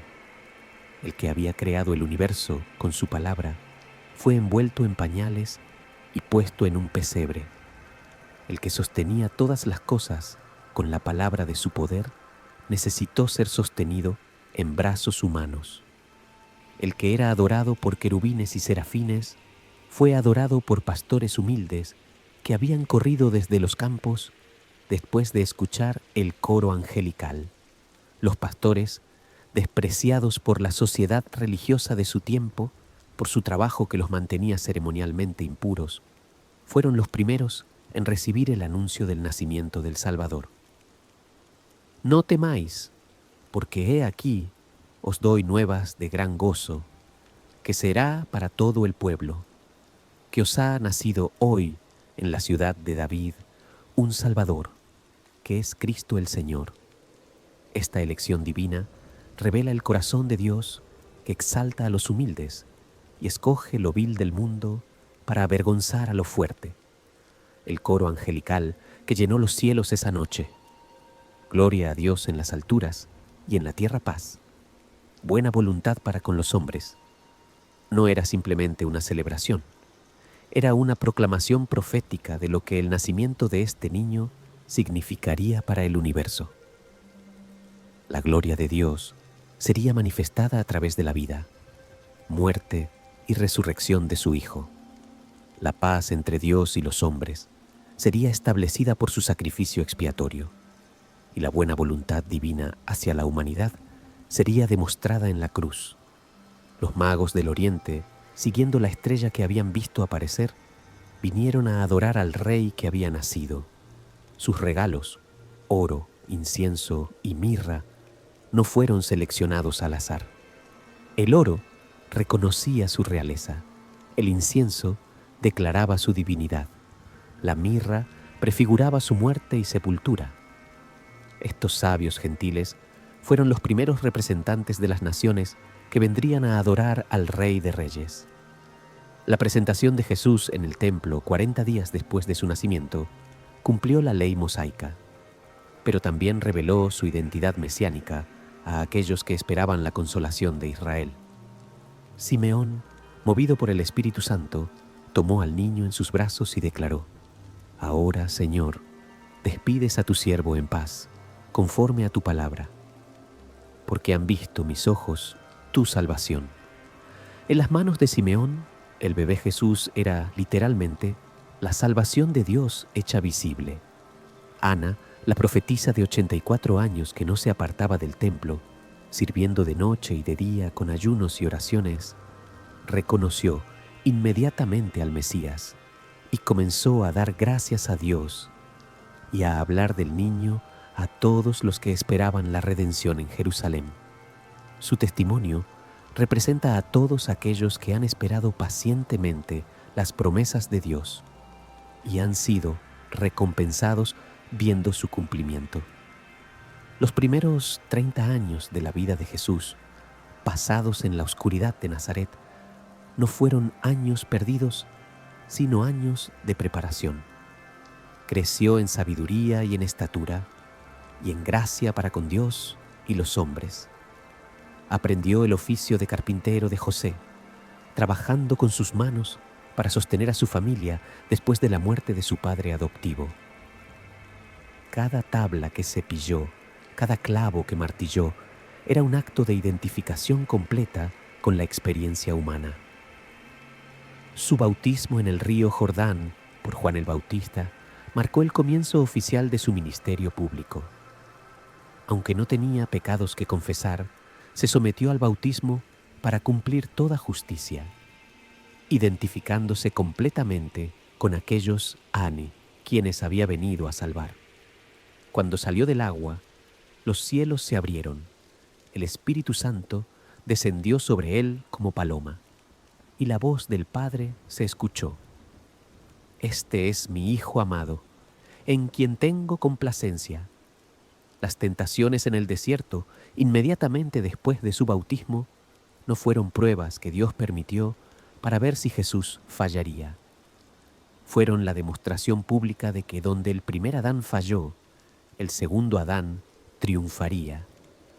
Cada tentación de Satanás fue rechazada con la palabra escrita: escrito está. Jesús demostró que el arma más poderosa contra el enemigo es la espada del Espíritu, que es la palabra de Dios. Su primer milagro en Caná de Galilea, convirtiendo el agua en vino, no fue simplemente una demostración de poder sobrenatural. Fue una señal de la transformación que traería a la condición humana. El agua insípida de la religión ceremonial sería transformada en el vino nuevo del Evangelio. La gloria que manifestó en este milagro era la gloria del unigénito del Padre, lleno de gracia y de verdad.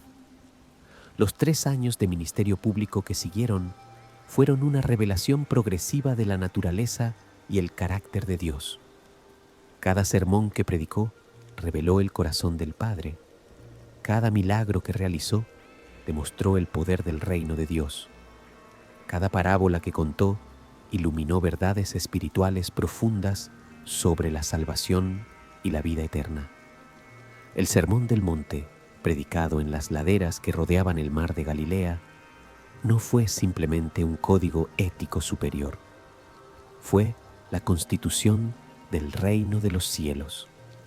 Las bienaventuranzas describieron el carácter de los ciudadanos de ese reino: pobres en espíritu, mansos, misericordiosos, pacificadores. Cada bienaventurado era una invitación a una vida transformada por la gracia divina. Sus parábolas, el sembrador, la perla de gran precio, la oveja perdida, el hijo pródigo, no eran simplemente historias ilustrativas. Eran revelaciones del corazón de Dios hacia la humanidad perdida. Cada parábola desvelaba un aspecto diferente del amor redentor divino, mostrando que Dios sale a buscar lo que se había perdido y se goza cuando lo encuentra. Los milagros de sanidad que realizó no eran meramente actos de compasión, aunque ciertamente lo eran.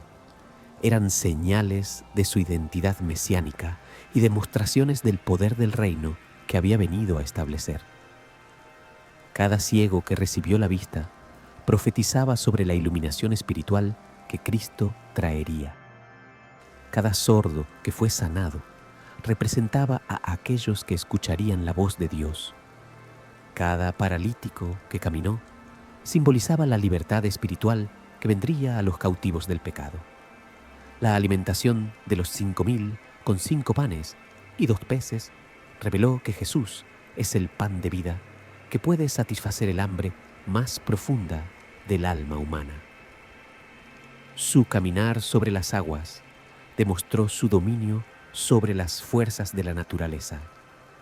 La resurrección de Lázaro prefiguró su propia victoria sobre la muerte y la esperanza de resurrección que ofrece a todos los que creen en él.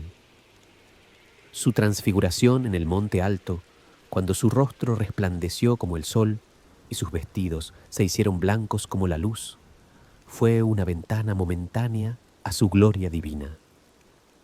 Moisés y Elías, representando la ley y los profetas, aparecieron hablando con él sobre su muerte que habría de cumplir en Jerusalén. La voz del Padre otra vez se escuchó: Este es mi Hijo amado, en quien tengo complacencia. A él oíd. Su entrada triunfal en Jerusalén, montado sobre un pollino, cumplió la profecía de Zacarías. Alégrate mucho, hija de Sión. Da voces de júbilo, hija de Jerusalén. He aquí tu rey vendrá a ti, justo y salvador, humilde y cabalgando sobre un asno, sobre un pollino hijo de asna. Las multitudes que lo recibieron gritando: Hosana al hijo de David, bendito el que viene en el nombre del Señor. No sabían que estaban participando en el cumplimiento de la profecía mesiánica. Pero la gloria de su ministerio terrenal no estaba en los milagros espectaculares o las multitudes entusiastas. Estaba en su obediencia perfecta al Padre y su amor incondicional por aquellos que había venido a salvar. Cada día de su vida fue una demostración de que Dios es amor, que su misericordia es para todas las generaciones y que no hay pecado tan grande que no pueda ser perdonado por la gracia divina.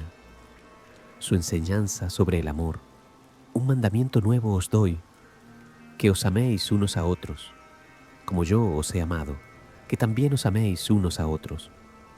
No era simplemente una exhortación moral, era la revelación de la naturaleza misma de Dios. El amor no es simplemente algo que Dios hace, el amor es lo que Dios es. Y porque Él nos amó primero, nosotros podemos amarnos unos a otros. Mientras meditas en la vida perfecta de Cristo esta noche, descansa en la verdad gloriosa de que su obediencia es acreditada a tu cuenta por fe. Cada día que vivió sin pecado, cada tentación que venció, cada acto de amor que realizó, todo forma parte de la justicia que es tuya en Él. No tienes que esforzarte por alcanzar la perfección que Él ya alcanzó por ti.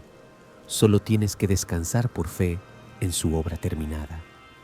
La encarnación no fue el fin del misterio, fue el comienzo de la revelación más completa del corazón de Dios.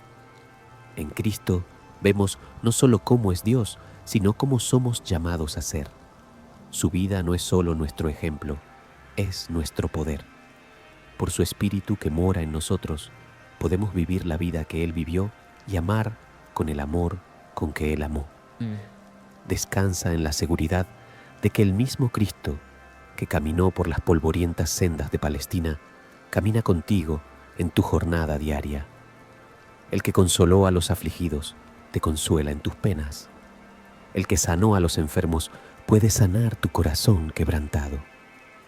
El que perdonó a los pecadores, te ha perdonado completamente y para siempre. Hay un momento en la historia cuando el cielo tocó la tierra con tal poder que el eco de ese encuentro divino aún resuena en cada corazón que se abre a la presencia de Dios. Después de la ascensión de Cristo, cuando los discípulos habían regresado a Jerusalén con gran gozo para esperar la promesa del Padre, el Espíritu Santo descendió en el día de Pentecostés como lenguas repartidas de fuego, transformando a un grupo de pescadores temerosos en los predicadores más valientes que el mundo había conocido jamás. Imagina por un momento la escena en el aposento alto durante esos días de espera. Los 120 discípulos perseveraban unánimes en oración y ruego, con las mujeres y con María, la madre de Jesús, y con sus hermanos. No sabían exactamente qué esperar, pero habían recibido la promesa clara de Cristo. Recibiréis poder cuando haya venido sobre vosotros el Espíritu Santo, y me seréis testigos en Jerusalén y en toda Judea y en Samaria y hasta lo último de la tierra. Cuando llegó el día de Pentecostés, estaban todos unánimes juntos. De repente vino del cielo un estruendo como de un viento recio que soplaba, el cual llenó toda la casa donde estaban sentados. Este viento no era meramente una manifestación atmosférica, era el aliento mismo de Dios, el mismo Ruás que había aleteado sobre las aguas en la creación, el mismo aliento que había dado vida al primer hombre, ahora viniendo a dar nacimiento a la iglesia de Cristo.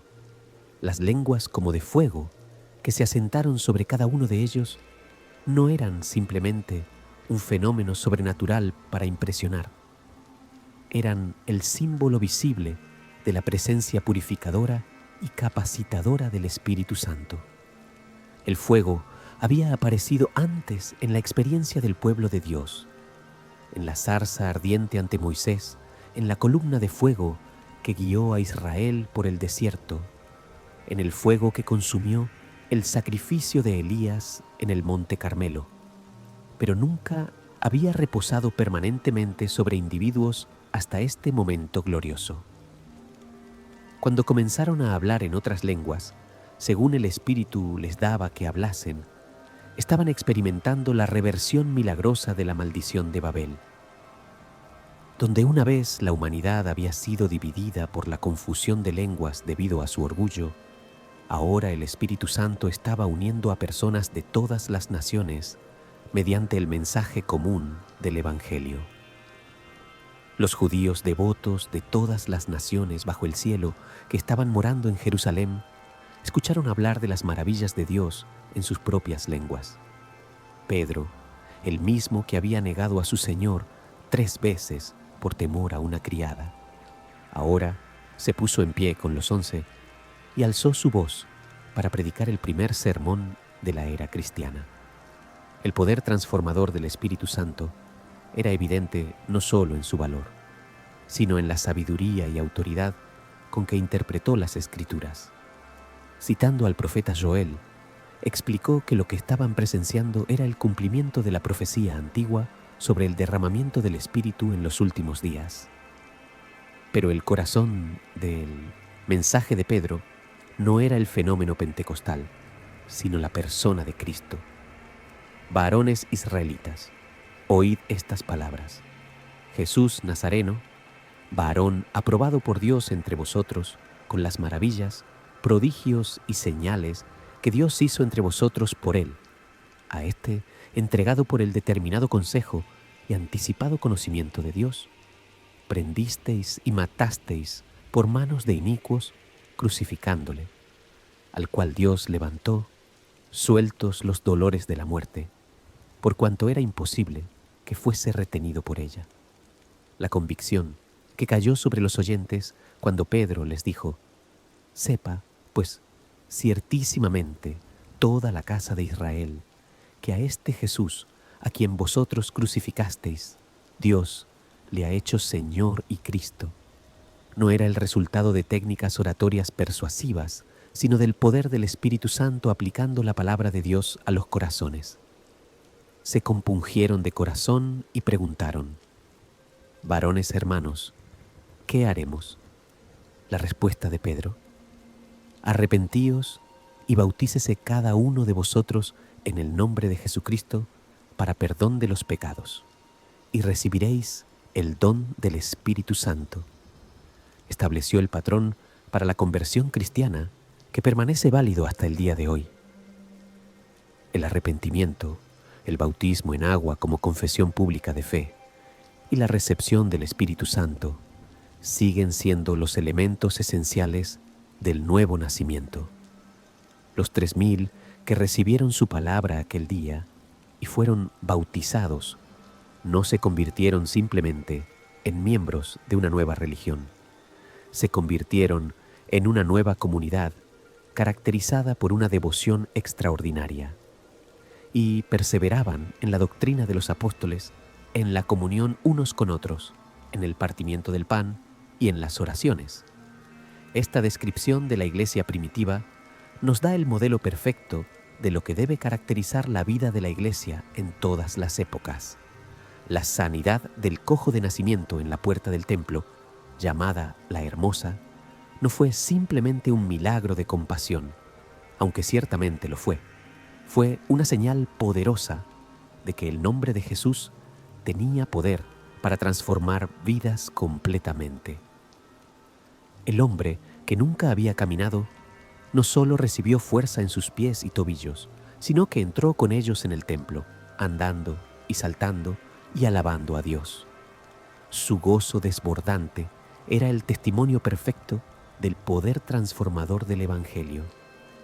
Pedro aprovechó la multitud asombrada que se reunió después del milagro para predicar su segundo gran sermón, explicando que el poder para sanar había venido por la fe en el nombre de Jesús. Pero más que eso, llamó a la nación al arrepentimiento con la promesa de que, si se convertían, vendrían tiempos de refrigerio de la presencia del Señor. Esta invitación al arrepentimiento nacional reveló el corazón de Dios, que no quiere que ninguno perezca, sino que todos procedan al arrepentimiento. La persecución que siguió, comenzando con el arresto de Pedro y Juan, no detuvo el crecimiento de la iglesia, sino que lo aceleró.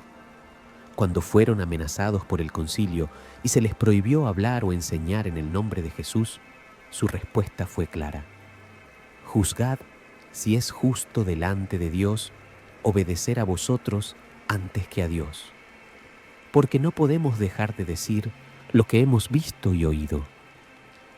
Esta valentía no era presunción humana, sino la confianza que viene del Espíritu Santo. La oración unánime de la Iglesia después de la liberación de Pedro y Juan nos muestra el secreto de su poder. Y ahora, Señor, mira sus amenazas y concede a tus siervos que con todo denuedo hablen tu palabra, mientras extiendes tu mano para que se hagan sanidades y señales y prodigios mediante el nombre de tu Santo Hijo Jesús. No oraron por protección o comodidad, sino por valor para continuar proclamando el Evangelio con poder sobrenatural. La respuesta divina a su oración fue inmediata. Cuando hubieron orado, el lugar en que estaban congregados tembló, y todos fueron llenos del Espíritu Santo y hablaban con denuedo la palabra de Dios. Este nuevo llenamiento del Espíritu Santo demostró que Pentecostés no fue un evento único, sino el comienzo de una era en la cual el pueblo de Dios tendría acceso continuo al poder del Espíritu para testificar con efectividad. La comunidad cristiana primitiva practicaba un compartir voluntario de bienes que asombraba al mundo pagano, y la multitud de los que habían creído era de un corazón y un alma, y ninguno decía ser suyo propio nada de lo que tenía, sino que tenían todas las cosas comunes. Este compartir no era comunismo forzado, sino el fruto natural del amor cristiano y la comprensión de que todos los bienes pertenecen a Dios. Bernabé, cuyo nombre significa hijo de consolación, ejemplificó este espíritu de generosidad cuando vendió una heredad que tenía y trajo el precio y lo puso a los pies de los apóstoles. Su acto de desprendimiento contrastaba dramáticamente con la hipocresía de Ananías y Zafira, quienes mintieron al Espíritu Santo pretendiendo dar todo cuando solo dieron una parte del precio de su propiedad. El juicio severo que cayó sobre Ananías y Zafira, muriendo inmediatamente cuando su engaño fue expuesto, no era crueldad divina, sino la demostración de la santidad de Dios y la seriedad del pecado contra el Espíritu Santo. Su muerte sirvió como advertencia a toda la Iglesia de que Dios no puede ser burlado y que la hipocresía no tiene lugar en la comunidad de los redimidos. El crecimiento explosivo de la Iglesia y los que creían en el Señor aumentaban más, multitud así de hombres como de mujeres. No era el resultado de programas evangelísticos sofisticados, sino del poder del Espíritu Santo obrando a través de vidas transformadas. La gente veía en los cristianos algo que no podía explicar naturalmente: un gozo, una paz, un amor que trascendía las circunstancias humanas. Los milagros que se multiplicaban por manos de los apóstoles no eran espectáculos para atraer multitudes, sino señales del reino de Dios que había venido con poder, de tal manera que sacaban los enfermos a las calles y los ponían en camas y lechos, para que al pasar Pedro, a lo menos su sombra cayese sobre alguno de ellos. Estos milagros confirmaban la palabra que predicaban y demostraban que Jesús seguía obrando a través de sus discípulos por el poder del Espíritu Santo. La elección de los 7 diáconos, llenos del Espíritu Santo y de sabiduría, para servir las mesas, mientras los apóstoles se dedicaban a la oración y al ministerio de la palabra, estableció un principio importante para la organización de la Iglesia. El servicio práctico y la predicación del Evangelio son igualmente importantes en el reino de Dios, y ambos requieren la unción del Espíritu Santo para ser efectivos. Esteban, lleno de fe y del Espíritu Santo, no se limitó a servir mesas, sino que hacía grandes prodigios y señales entre el pueblo. Su rostro, que brillaba como el rostro de un ángel cuando fue llevado ante el concilio, reflejaba la gloria de Dios que llenaba su vida. Su defensa ante sus acusadores no era meramente una apología intelectual, sino una proclamación profética de la historia de Israel que culminaba en la venida de Cristo. El martirio de Esteban, convirtiéndose en el primer mártir cristiano, no representó una derrota para la Iglesia, sino una victoria gloriosa. Sus últimas palabras: Señor Jesús, recibe mi espíritu, y Señor, no les tomes en cuenta este pecado, eran ecos de las palabras de Cristo en la cruz, demostrando cómo el Espíritu Santo había transformado a este hombre a la imagen de su Salvador. La gran persecución que se levantó contra la Iglesia en Jerusalén después de la muerte de Esteban, lejos de destruir el cristianismo, lo esparció por todas las regiones de Judea y Samaria. Los que fueron esparcidos iban por todas partes anunciando el Evangelio, cumpliendo involuntariamente el mandato de Cristo de ser testigos hasta lo último de la tierra. Lo que Satanás intentó para mal, Dios lo encaminó para bien, para la extensión de su reino. Felipe, uno de los 7, predicó a Cristo en Samaria con tal poder que las gentes, unánimes, escuchaban atentamente las cosas que decía Felipe, oyendo y viendo las señales que hacía. El avivamiento en Samaria demostró que el Evangelio no era solo para los judíos, sino para todos los que invocaran el nombre del Señor. La conversión de los samaritanos, tradicionalmente enemigos de los judíos, fue una señal poderosa de la naturaleza reconciliadora del Evangelio. El encuentro de Felipe con el eunuco etíope en el camino de Gaza ilustra perfectamente cómo el Espíritu Santo dirige la evangelización personal. El eunuco, leyendo el capítulo 53 de Isaías sin entenderlo, representaba a millones de personas que buscan la verdad, pero necesitan que alguien les explique las Escrituras.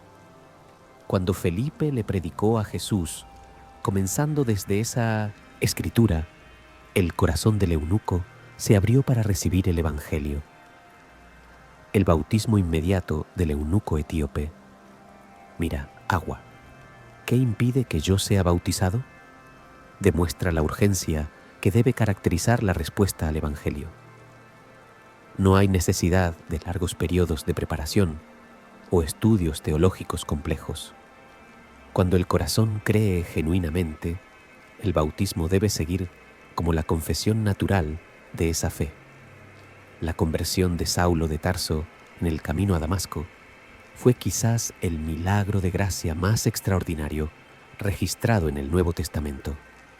El perseguidor más feroz de la Iglesia se convirtió en su defensor más apasionado en un encuentro personal con Cristo resucitado, que cambió no solo su destino eterno, sino el curso de la historia humana.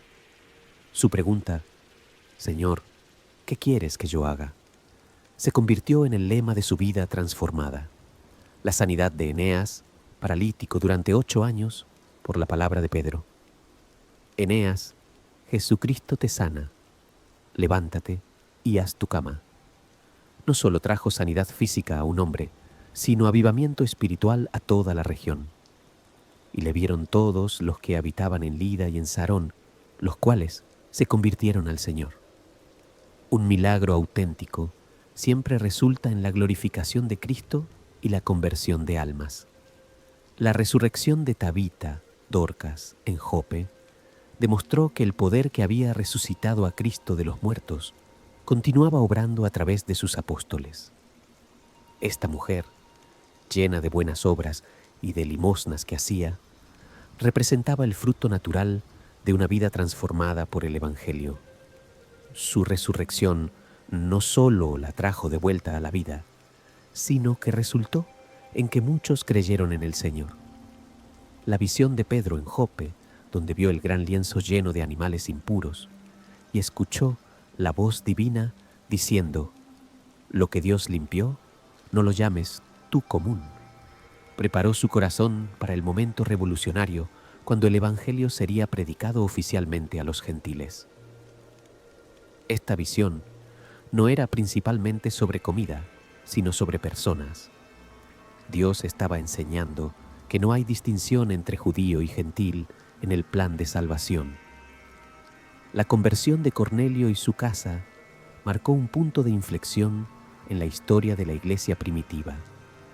Cuando Pedro predicó en casa de Cornelio y el Espíritu Santo cayó sobre todos los que oían el discurso, los creyentes de la circuncisión que habían venido con Pedro se quedaron atónitos de que también sobre los gentiles se derramase el don del Espíritu Santo. Este Pentecostés gentil confirmó que la salvación era verdaderamente para todas las naciones. La iglesia en Antioquía, donde los discípulos fueron llamados cristianos por primera vez, se convirtió en el primer centro misionero del cristianismo. Fue desde allí que Bernabé y Saulo fueron enviados por el Espíritu Santo en el primer viaje misionero, llevando el Evangelio a Asia Menor y estableciendo iglesias que se convertirían en faros de luz en el mundo gentil. Las cartas del Nuevo Testamento, escritas por apóstoles llenos del Espíritu Santo, no son simplemente documentos históricos o tratados teológicos. Son cartas de amor del corazón de Dios a su pueblo, llenas de instrucciones prácticas para vivir la vida cristiana con poder y efectividad. Cada carta responde a necesidades específicas de iglesias particulares, pero contiene principios universales que se aplican a todos los creyentes en todas las épocas. Pablo, el apóstol a los gentiles, personifica la obra transformadora del Espíritu Santo. Su vida antes de Cristo, perseguidor violento de la iglesia, fariseo celoso de la ley, contrastaba dramáticamente con su vida después de Cristo. Predicador incansable del Evangelio, plantador de iglesias, autor inspirado de gran parte del Nuevo Testamento. Su testimonio personal, por la gracia de Dios, soy lo que soy, resume la experiencia de todo creyente genuino. Mientras meditas en el poder transformador del Espíritu Santo esta noche, recuerda que el mismo Espíritu que capacitó a los apóstoles, que convirtió a los perseguidores en predicadores, que sanó a los enfermos y resucitó a los muertos, mora en ti si has creído en Cristo. No eres simplemente un seguidor de una filosofía religiosa, eres templo del Dios viviente, lleno de su Espíritu y capacitado para su servicio. El fuego de Pentecostés no fue un evento histórico que quedó en el pasado. Es una realidad presente que puede encender tu corazón con pasión por Cristo y poder para testificar. El mismo Espíritu que transformó a pescadores en apóstoles puede transformar tu vida ordinaria en un testimonio extraordinario del poder de Dios. Descansa en la seguridad de que el Espíritu Santo que comenzó la buena obra en ti, la perfeccionará hasta el día de Jesucristo. Él es tu consolador en los momentos difíciles, tu guía en las decisiones complejas, tu maestro en el estudio de las Escrituras y tu poder para vivir una vida que glorifique a Dios. En la quietud sagrada de esta noche, mientras el mundo duerme y tu alma busca el descanso profundo que solo viene de la presencia de Dios, nos acercamos juntos a las páginas más íntimas de toda la Escritura, las cartas apostólicas. Estas no son simplemente documentos teológicos antiguos, Son cartas personales del corazón de Dios, dirigidas específicamente a ti, llenas de verdades que pueden transformar cada área de tu vida y llenarte de una paz que sobrepasa todo entendimiento. Imagina por un momento a Pablo, el gran apóstol de los gentiles, sentado en una celda fría y húmeda de una prisión romana, dictando palabras que cambiarían el mundo para siempre. Sus manos, marcadas por las cicatrices de múltiples apedreamientos y azotes, sostenían la pluma con la cual escribía verdades eternas que habían sido reveladas a él por el Cristo resucitado. Cada palabra que fluía de su corazón había sido forjada en el yunque del sufrimiento y templada en el fuego del amor divino. La carta a los Romanos, su obra maestra teológica, comienza con una declaración que resuena a través de los siglos. No me avergüenzo del Evangelio, porque es poder de Dios para salvación a todo aquel que cree. En esta frase simple pero profunda, Pablo encapsula toda la esencia de la fe cristiana. El Evangelio no es meramente buenas noticias, es el poder mismo de Dios manifestado para rescatar a la humanidad perdida del abismo del pecado y la desesperanza. Cuando Pablo explica que la ira de Dios se revela desde el cielo contra toda impiedad e injusticia de los hombres, no está describiendo a un Dios cruel que busca castigar, sino revelando la santidad perfecta que debe responder al pecado.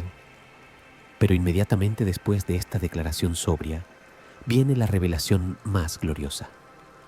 Mas la justicia de Dios se revela por fe y para fe, como está escrito: mas el justo por la fe vivirá. Esta justicia de Dios no es algo que debemos producir con nuestros esfuerzos, es algo que Él nos imputa gratuitamente por fe en Cristo Jesús. Abraham creyó a Dios y le fue contado por justicia, no porque sus obras fueran perfectas, sino porque confió completamente en las promesas divinas. De la misma manera, tu fe en Cristo no es el mérito que te hace digno del cielo, es simplemente la mano vacía que recibe el regalo gratuito de la salvación. La descripción que Pablo hace de la crucifixión: al que no conoció pecado, por nosotros lo hizo pecado, para que nosotros fuésemos hechos justicia de Dios en él, revela el intercambio más extraordinario de la historia. En la cruz, Cristo tomó sobre sí toda tu culpa, toda tu vergüenza, toda tu condenación, para que tú pudieras recibir toda su justicia, toda su aceptación ante el Padre, todo su derecho a la vida eterna. Las cartas a los Corintios, escritas a una iglesia llena de problemas y divisiones, revelan la paciencia infinita de Dios con sus hijos imperfectos. Pablo no los rechaza ni los condena, los llama santos y santificados en Cristo Jesús, no por lo que han hecho, sino por lo que Cristo ha hecho por ellos. Esta verdad debe llenar tu corazón de esperanza. Dios no te ve a través del lente de tus fracasos, sino a través de la justicia perfecta de su Hijo. El himno al amor de 1 Corintios 13 no es simplemente poesía hermosa, es la descripción del carácter mismo de Dios y la meta hacia la cual el Espíritu Santo te está transformando. El amor es sufrido, es benigno. El amor no tiene envidia, el amor no es jactancioso, no se envanece, no hace nada indebido, no busca lo suyo, no se irrita, no guarda rencor. Esta descripción del amor perfecto encuentra su cumplimiento completo solo en Cristo, pero es también el patrón divino para nuestras relaciones humanas. La carta a los Gálatas, escrita con la urgencia de un padre que ve a sus hijos desviándose peligrosamente del camino, contiene algunas de las declaraciones más poderosas sobre la libertad cristiana.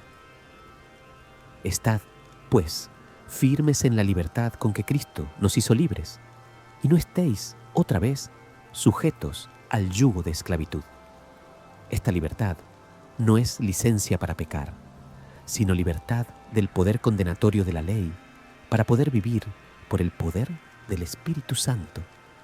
Efesios, la carta que revela la posición celestial del creyente, comienza con una bendición que debe llenarte de asombro. Bendito sea el Dios y Padre de nuestro Señor Jesucristo, que nos bendijo con toda bendición espiritual en los lugares celestiales en Cristo. Nota que no dice que serás bendecido en el futuro. Dice que ya has sido bendecido con toda bendición espiritual. Tu posición en Cristo ya está establecida en los lugares celestiales. La oración de Pablo por los Efesios: que Cristo habite por fe en sus corazones para que sean capaces de comprender cuál sea la anchura, la longitud, la profundidad y la altura del amor de Cristo que excede a todo conocimiento. Es también su oración por ti esta noche. Ese amor no es algo que tienes que ganar o merecer. Es la atmósfera misma en la cual vives y te mueves y tienes tu ser como hijo de Dios. Filipenses, la carta del gozo escrita desde la prisión, demuestra que las circunstancias externas no pueden tocar el gozo que viene de Cristo. Regocijaos en el Señor siempre. Otra vez digo, regocijaos. No es un mandamiento imposible, sino la invitación a descubrir la fuente inagotable de contentamiento que se encuentra en la relación con Cristo, independientemente de las circunstancias que te rodeen. La promesa de Filipenses: mi Dios, pues, suplirá todo lo que os falta conforme a sus riquezas en gloria en Cristo Jesús. No es condicional a tu comportamiento perfecto, sino basada en las riquezas infinitas que tienes en Cristo. Todo lo que necesitas para vivir una vida plena y significativa ya está disponible para ti en Él. Colosenses revela la supremacía absoluta de Cristo. Él es la imagen del Dios invisible, el primogénito de toda creación, porque en Él fueron creadas todas las cosas, las que hay en los cielos y las que hay en la tierra, visibles e invisibles. Todo fue creado por medio de Él y para Él. Este Cristo supremo no es una figura lejana e inalcanzable. Es tu Salvador personal que mora en ti por su Espíritu. Las cartas a los tesalonicenses, llenas de ternura paternal y expectativa profética, nos recuerdan que nuestra esperanza no está en este mundo que se desvanece, sino en la venida gloriosa de nuestro Señor Jesucristo. Cuando Pablo describe el arrebatamiento de la iglesia, no está hablando de un evento lejano e impersonal, sino de la reunión más gozosa que puedas imaginar. El momento cuando finalmente verás cara a cara a aquel que te amó y se entregó a sí mismo por ti. Las cartas pastorales a Timoteo y Tito revelan el corazón tierno de un padre espiritual que se preocupa profundamente por el cuidado de las almas.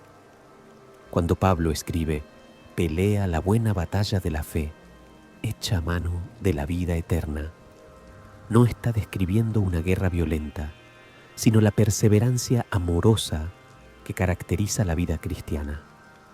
Es una invitación a vivir con propósito eterno, sabiendo que cada día cuenta para la eternidad. La carta a los Hebreos, con su revelación sublime de Cristo como nuestro sumo sacerdote perfecto, te invita a acercarte confiadamente al trono de la gracia para alcanzar misericordia y hallar gracia para el oportuno socorro. No tienes que temerle a Dios ni esconderte de su presencia. Puedes correr hacia Él con plena confianza, sabiendo que siempre encontrarás brazos abiertos y un corazón lleno de compasión. Santiago, el hermano terrenal de Jesús, escribe con la autoridad de quien conoció íntimamente al Salvador, recordándonos que toda buena dádiva y todo don perfecto desciende de lo alto, del Padre de las luces, en el cual no hay mudanza ni sombra de variación. Pedro, el apóstol restaurado, escribe desde la experiencia de quien conoció tanto la amargura de la negación como la dulzura del perdón. Su exhortación a echar toda vuestra ansiedad sobre Él, porque Él tiene cuidado de vosotros, viene de un corazón que experimentó personalmente la gracia restauradora de Cristo. Juan, el discípulo amado, cierra estas cartas de amor eterno con la declaración más simple y profunda: Dios es amor. No dice que Dios tiene amor o que Dios muestra amor. Dice que Dios es amor en su esencia misma. Mientras estas palabras de vida eterna resuenan suavemente en tu corazón esta noche, descansa en la certeza de que cada promesa contenida en estas cartas sagradas es tuya por fe en Cristo Jesús. No son simplemente verdades doctrinales para ser estudiadas, sino realidades espirituales para ser vividas y disfrutadas cada día de tu existencia terrenal y por toda la eternidad. En el silencio sagrado de esta última hora juntos, mientras tu espíritu descansa en la paz profunda que solo Cristo puede dar, nos acercamos al libro final de las Escrituras, el Apocalipsis. Aquí, en medio de visiones gloriosas y símbolos celestiales, Juan el amado nos revela que toda la historia humana no termina en tragedia, sino en la victoria más completa del Cordero que fue inmolado desde la fundación del mundo. Cuando Juan vio los cielos abiertos y escuchó las voces de millares de ángeles que decían a gran voz: el Cordero que fue inmolado es digno de tomar el poder, las riquezas, la sabiduría, la fortaleza, la honra, la gloria y la alabanza. Estaba viendo tu futuro eterno. Tú estarás entre esa multitud innumerable de todas las naciones y tribus y pueblos y lenguas, de pie delante del trono y en la presencia del Cordero, vestido de ropas blancas y con palmas en las manos. La nueva Jerusalén, que desciende del cielo como una esposa ataviada para su marido, no es simplemente una ciudad. Es tu hogar eterno, donde no habrá más llanto, ni clamor, ni dolor, porque las primeras cosas pasaron. Allí, en la presencia inmediata de Dios, todas las promesas de las Escrituras encontrarán su cumplimiento perfecto, y el río de agua de vida que fluye del trono traerá sanidad completa a todas las heridas que este mundo ha causado en tu alma. Mientras cierras los ojos esta noche y dejas que el sueño reparador tome posesión de tu ser, descansa en la promesa final de Cristo: he aquí, yo vengo pronto. El mismo Jesús que comenzó contigo este viaje a través de las Escrituras te acompañará hasta el día glorioso, cuando veas su rostro cara a cara. Y si estas verdades han tocado tu corazón de manera especial, te invito a continuar este viaje de descubrimiento bíblico con nosotros en Evangelio y Esperanza, donde cada día exploramos nuevas profundidades del amor infinito de Dios. Que la gracia de nuestro Señor Jesucristo sea contigo mientras descansas en sus brazos eternos. Amén.